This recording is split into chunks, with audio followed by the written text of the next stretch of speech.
No one's coming to your party, grow up, Mom texted in family group chat on my birthday.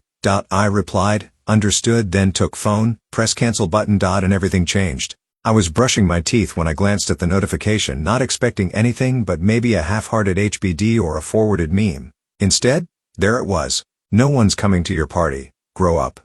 From my mother. In the family group chat. I read it once. Then again, the time was just to confirm the punctuation. No emojis, no love you. No irony, just a single deliberate sentence tossed into a digital room full of people I used to try to matter to. I spat the toothpaste, rinsed, and walked to the living room. The air was still. I sat down, unlocked my phone, and replied with one word, understood. Then I opened my banking app. The rent payment was already queued, $3,000 like clockwork. It wasn't my rent. It was theirs. My parents' monthly lease for a 3-bedroom ranch in Arvada with a leaky roof and a fireplace no one ever lit.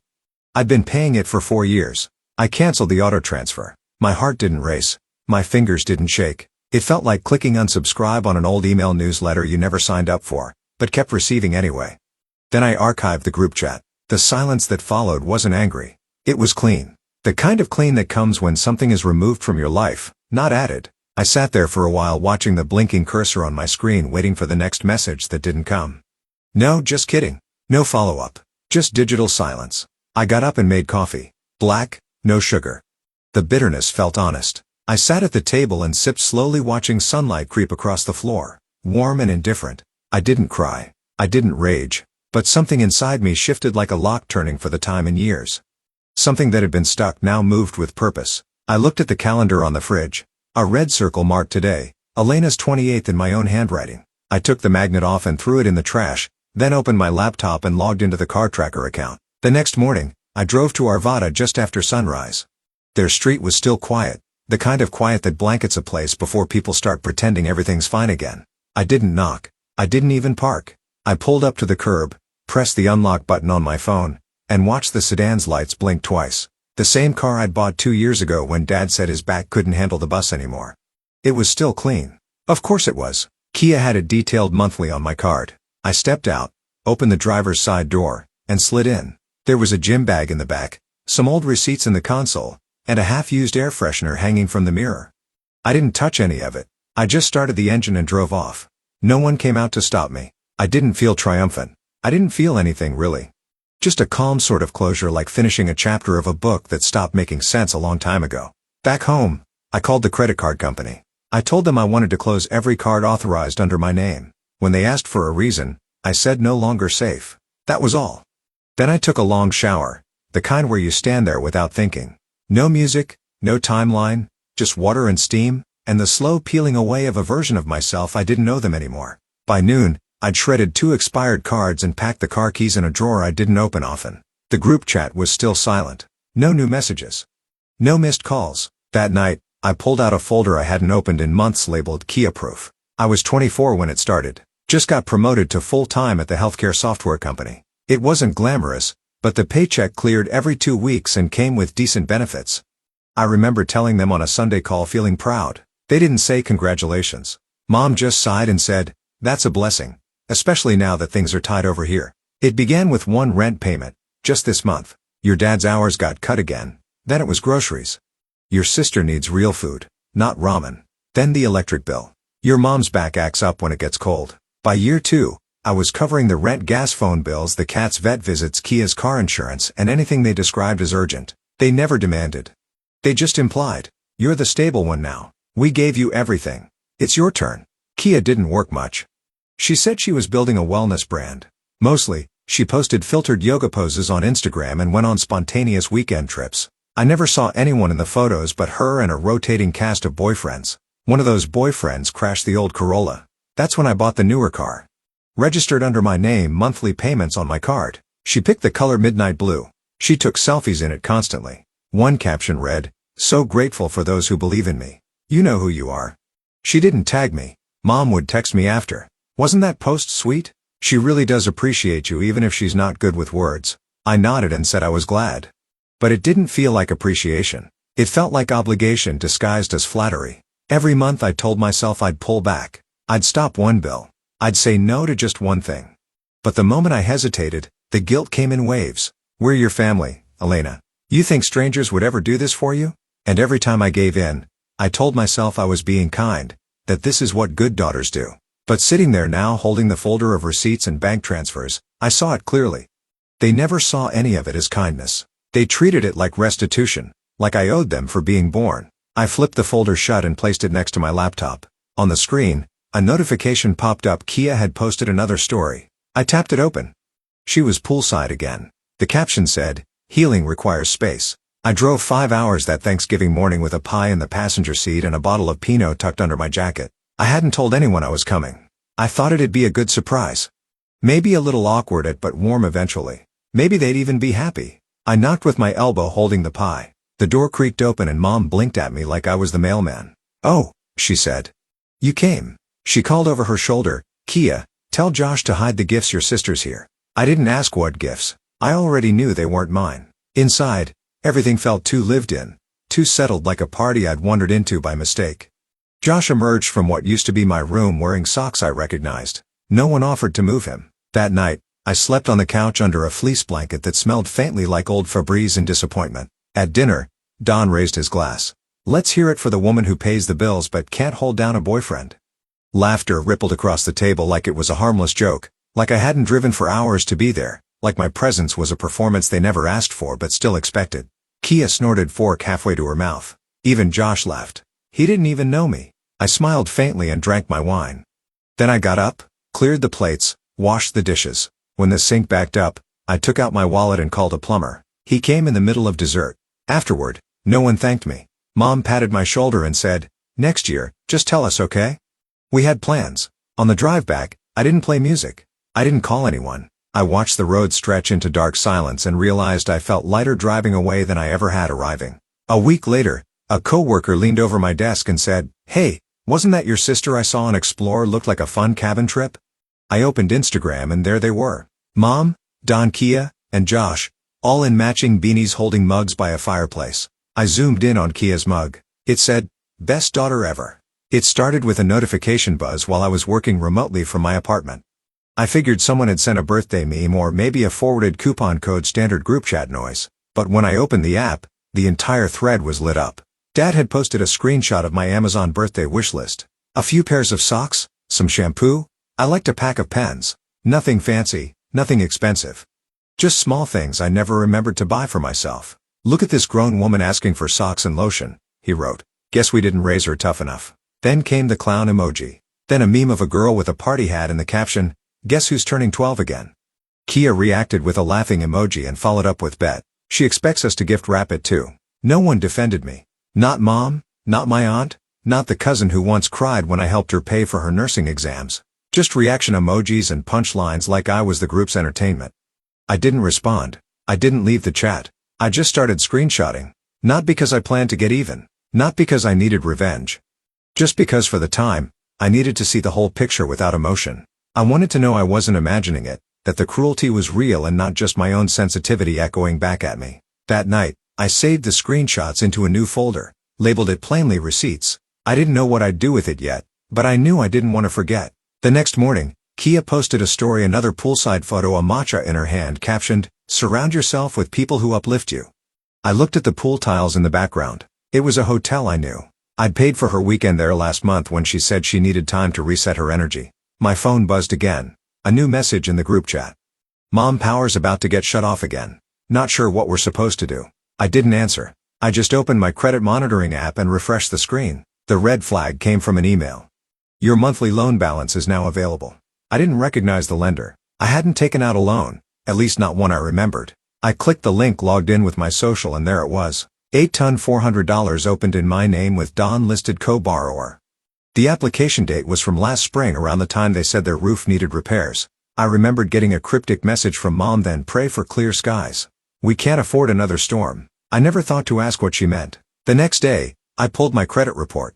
That's when I saw the Target card. Opened 2 years ago. My name, my credit, my address, not mine. When I confronted her, Mom replied with a dismissive text. "You weren't even using it."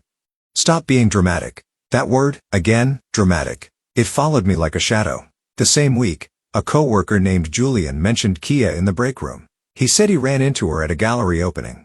She said, "You're like on the spectrum or something." I didn't know. But it makes sense. You're super quiet. I just nodded, smiled like it didn't sting. Then I went back to my desk and opened another folder. This one I named Backup. For real. I started collecting everything: screenshots, emails, payment records, texts, voice messages, and Instagram captions where Kia flaunted things I'd paid for. I found the voicemail Mom left me the day Kia's tuition was due, screaming through tears. "She'll end up like you if we don't get her out of here. Is that what you want?"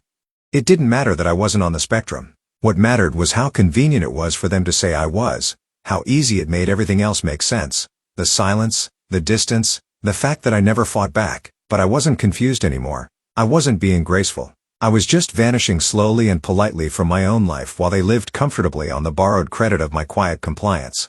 So I started pressing record, every call, every voicemail, not to make a scene, just to have proof in case the world ever asked why I finally stopped showing up. That proof would become my map out.